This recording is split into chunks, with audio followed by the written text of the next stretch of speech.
I'm going to teach you about the leaf. The chapter is about the leaf.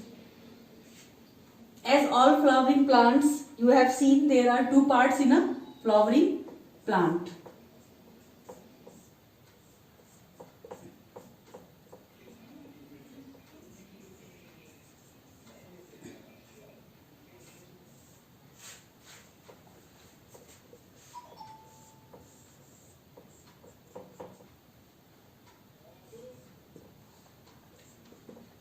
This is shoot system,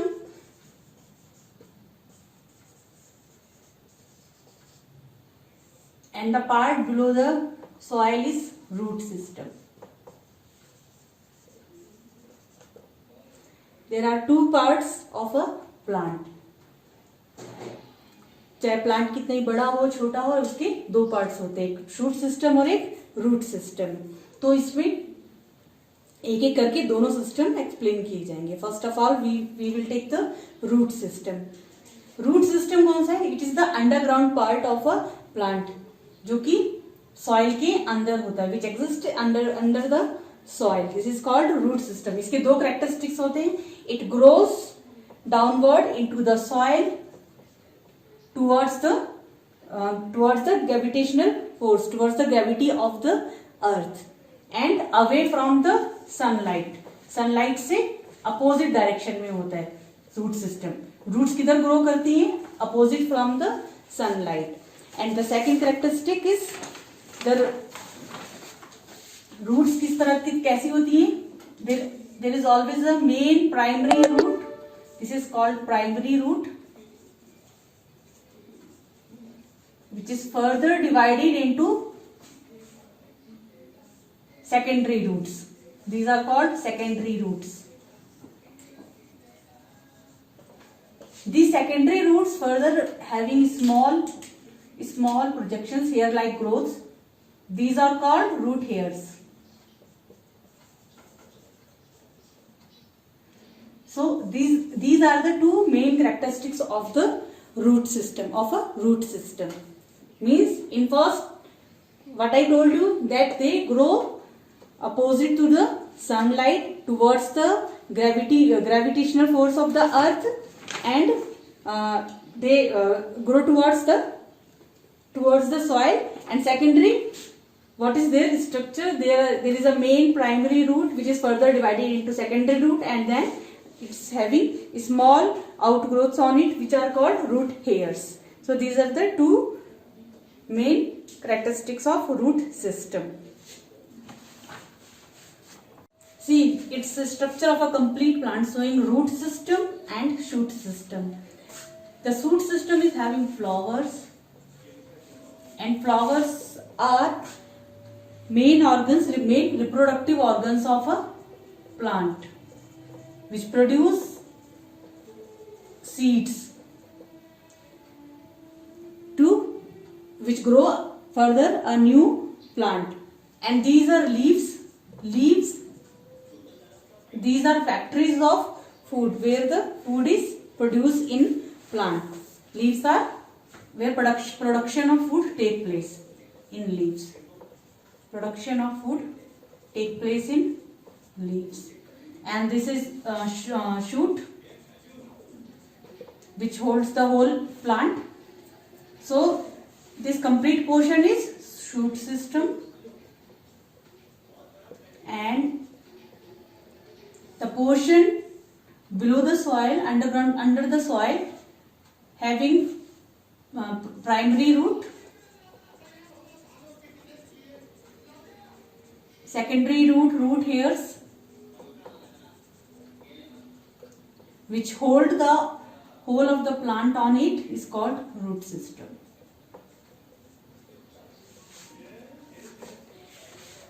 Okay, now types of root.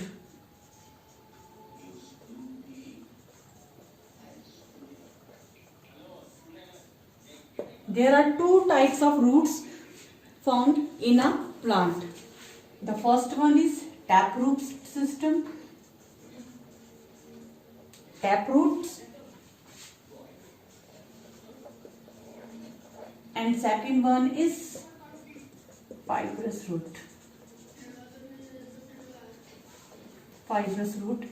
system. Now what is the difference between taproot system and fibrous root system?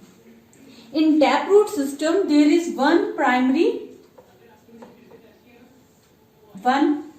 root is present here with secondary outgrowths,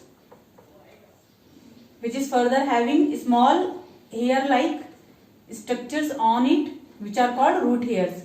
So it is having a structure like this.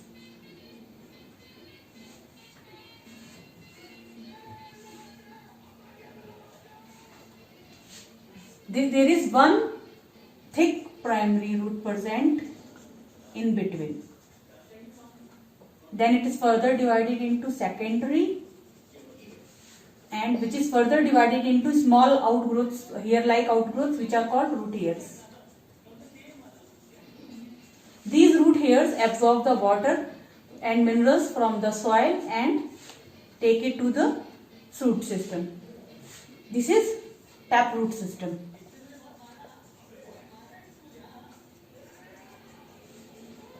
And second one, fibrous root system. In fibrous root system there is absence of primary root system. There is a bunch of root present here which starts from a point where the shoot ends, just start from here, and it is like this further divided into a bunch like this. There is no primary root present in fibrous root system. Okay, the thickness of the roots are same here. These are having same thickness, and on it these root hairs are present on this. This is type of cluster type, cluster or bunch type roots. These are cluster or bunch type roots. Now, taproot system we will find in dicot plants. Dicot plants which are having two seeds present in them, like pea, bean, this type. And fibrous root you will find in mostly in monocot plants. Monocot plants which are having single seed in them, like maize, wheat, like this. These plants mostly having fibrous root system. Now, functions of root. There are main three functions of a root system or root. The first one, it fixes the plant. It fixes the plant in the soil. And second one, it absorbs water and minerals from the soil. Absorbs water and mineral from the soil. It absorbs water and mineral from the soil. And the third one is it binds soil particles. It binds soil particles together with it firmly. क्या करता है root? इसके आसपास जो भी soil particles present होते हैं उनको ये फॉर्मली कस की पकड़ के रखता है, so that the soil doesn't get washed away with water और विंड. वाटर और विंड के साथ जब भी पानी की तेज धार आती है या तेज हवा आती है तो उसके साथ ये सॉइल पार्टिकल्स जो है वो बह ना सके और उड़ ना सके, तो ये बाइंड करके रखता है उन सॉइल पार्टिकल्स को फर्मली. तो these are the three main functions of roots. Today in the shoot system. Shoot system is the portion which remain outside the soil, okay, above the soil. It forms the shoot system. This one. The main portions which are present in a shoot system are stem, leaves, buds,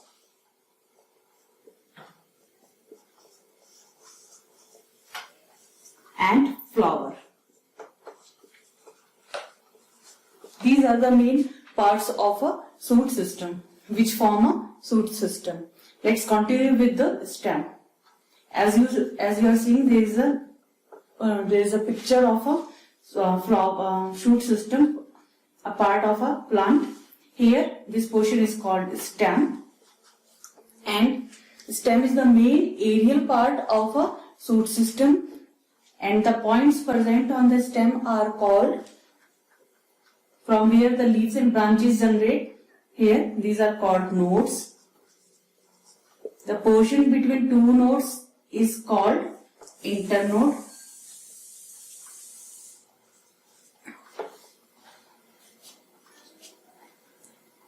Here is flower, and these are leaves. As on a stem, you will see on the top of a shoot there are some buds are present. These are called apical or terminal buds. Apical or terminal buds. These apical or terminal buds are responsible for the vertical growth of a plant. With the help of these apical buds, the plant grow toward the in vertical direction. Now, angle between a stem and a leaf, this angle is called auxiliary angle. The buds present here are called auxiliary buds. These are auxiliary buds.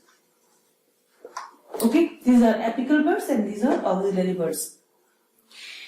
Here, there is angle present between leaf and the stem. This point is called axil. The angle between the upper side of a leaf and the stem is the axil.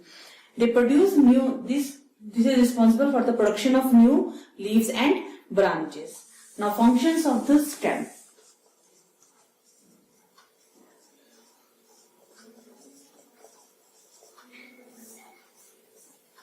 Now, functions of stem. As you have seen, stem bears all these parts, whatever I told you.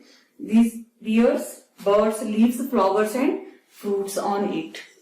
Birds, flowers, fruits, leaves, etc. on it. And the second is, it is responsible for the upward movement or upward movement of the water and mineral.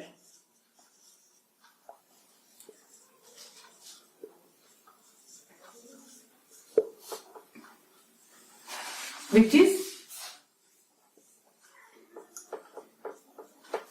absorbed by the roots and then pass it to the shoot, from where it goes in different parts of the plant. So, stem or shoot system is responsible for the upward movement of the water and minerals. Now, food is also prepared here in shoot system, where in leaves. Production of food in leaves.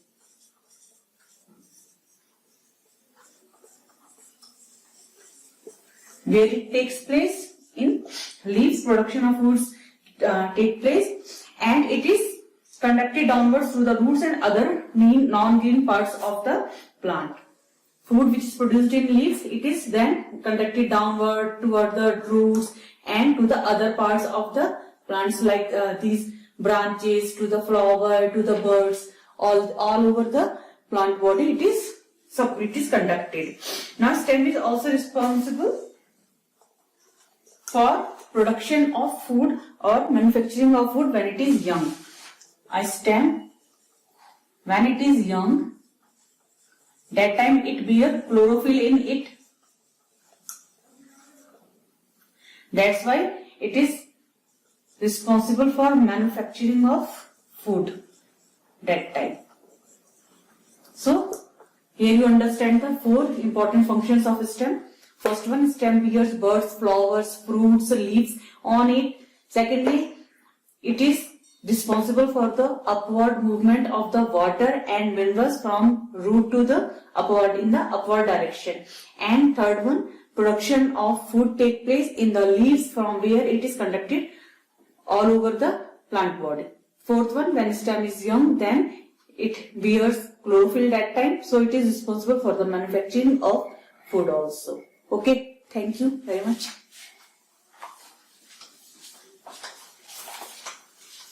Okay, now I am going to tell you about the leaf. The leaf is the flat and green part of the shoot which grow laterally from the node, and there is always a bud in the axial part of the leaf. It is called axillary bud. This is axillary bud. And leaves do not continuously grow like the stem, but they stop growing after attaining their full size. And now structure of a leaf. A typical leaf has the following parts. There is a petiole in it. This portion is petiole. This petiole continue in the leaf as midrib. It is midrib. This midrib is further divided into vein, and this vein is having small branches. These are veinlets.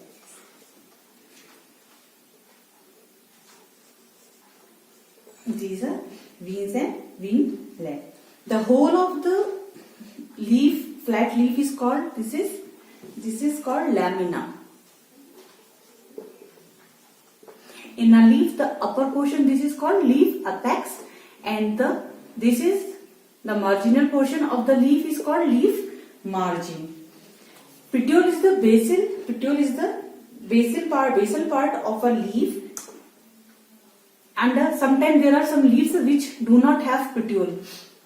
Without petiole, if a leaf is without petiole, it is called sessile.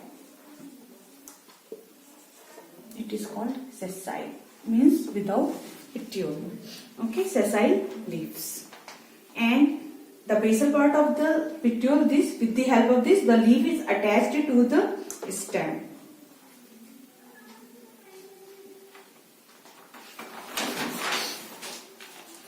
Now leaf, leather lamp, flat, I have told you the green flat portion is called lamina,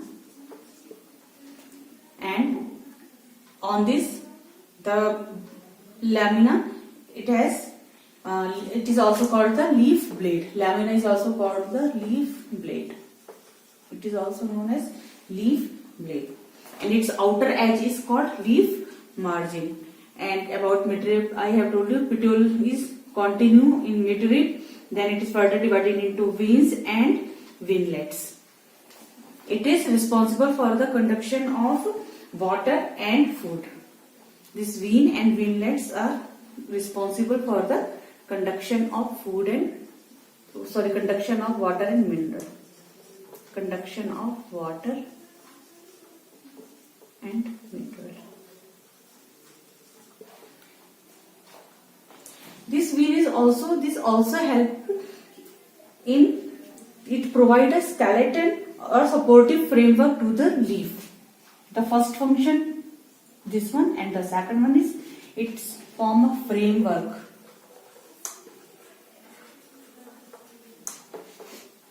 As skeleton.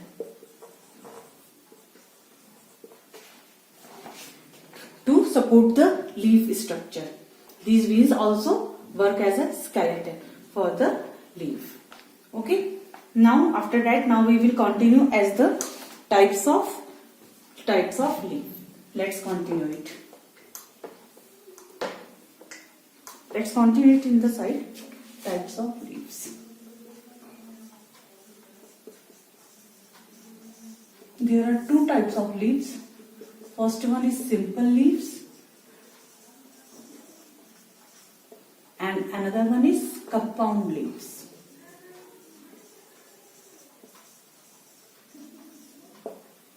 Here the structure which I here demonstrate you. This one is the simple leaf. This is the demonstration of a simple leaf. Here it is lamina is undivided, as there is one single undivided lamina. It is in single piece. You will find this type of simple leaf in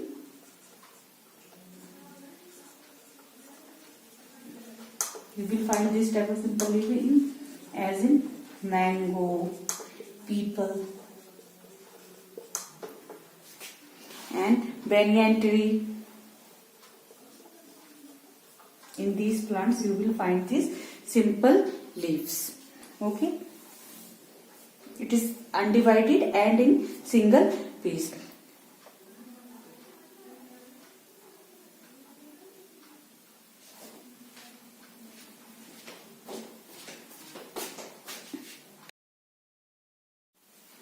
As I was telling you about types of leaf, simple leaf and compound leaf. Simple leaf I have told you before.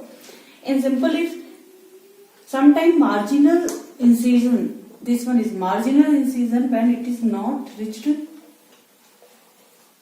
up to the mid rib, then it is simple leaf. Because here the marginal incision is not reached till the mid rib. That's why this whole of this is one leaf. This is single leaf. The whole of this is lamina. It is only divided into small portions, but it is not completely divided. And so it's a simple leaf. You will find this in prickly poppy. Plant. And another one in rose plant. As you have seen, the whole lamina is divided into small leaves. These are leaflets.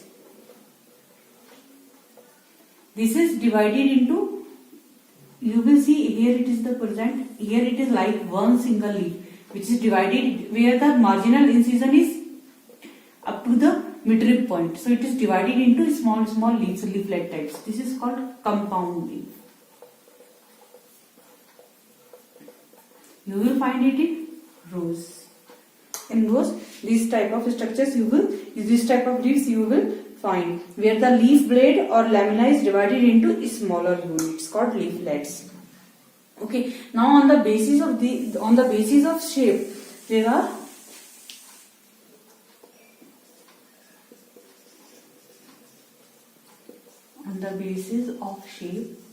there are six type of leaves present. The first one is needle shape.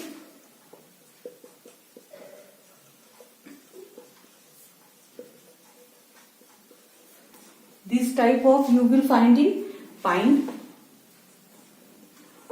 or onion. Here it is very small, like this needle type. These type structures. These are needle shape. And another one you will find oval. Here oval type of leaves you will find in guava, in apple.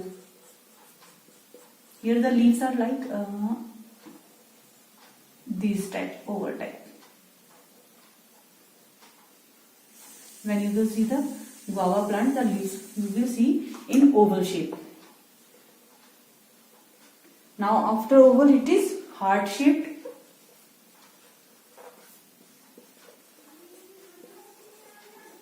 Heart shaped you will find in peepal plant.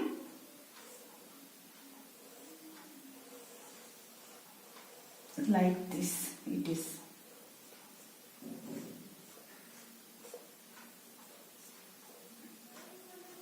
Heart shaped in peepal plants. And oblong, here peepal for heart shaped, and oblong you will find in banana. And what is its structure? Bananas like this here, and then it is flatted and like this, and here it is parallel venation in it. You will find like this. And fifth one, after oblong it is circular. Circular you will find in lotus, as you have seen the lotus plants, it is in circular shape. Like this lotus,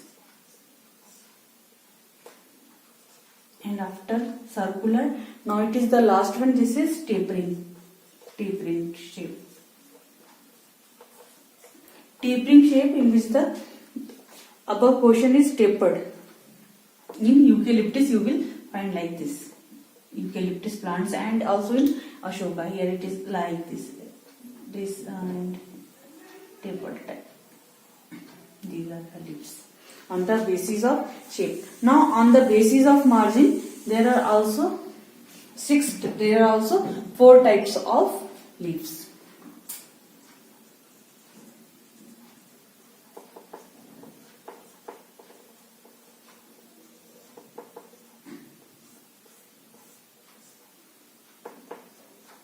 On the basis of margin, there are complete or entire margin, in which the margin is complete, like in people.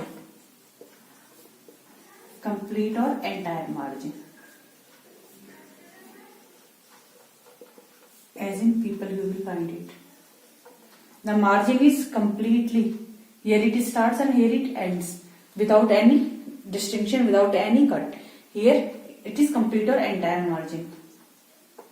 And the second one you will find toothed or serrated margin. Toothed or serrated margin. You will find this type in rows. Here, when you see the margin of a tooth leaf, you will find slightly cutted margins.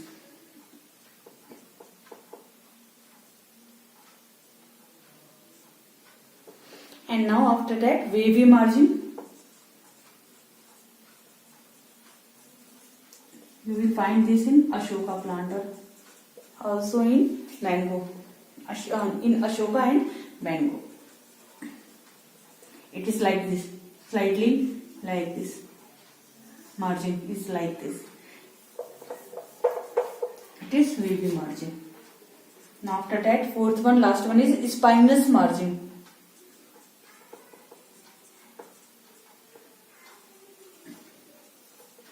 As the name declares, is spinous, having spines like spine-like things are present around the margin. You will find this type in prickly poppy. As the name clears you, prickly, it is having spines on it. So it is here. I have made the structure. Here it is. Margins are slightly prickly, having some spines over there. So this is present, spinous margins present prickly poppy. Thank you.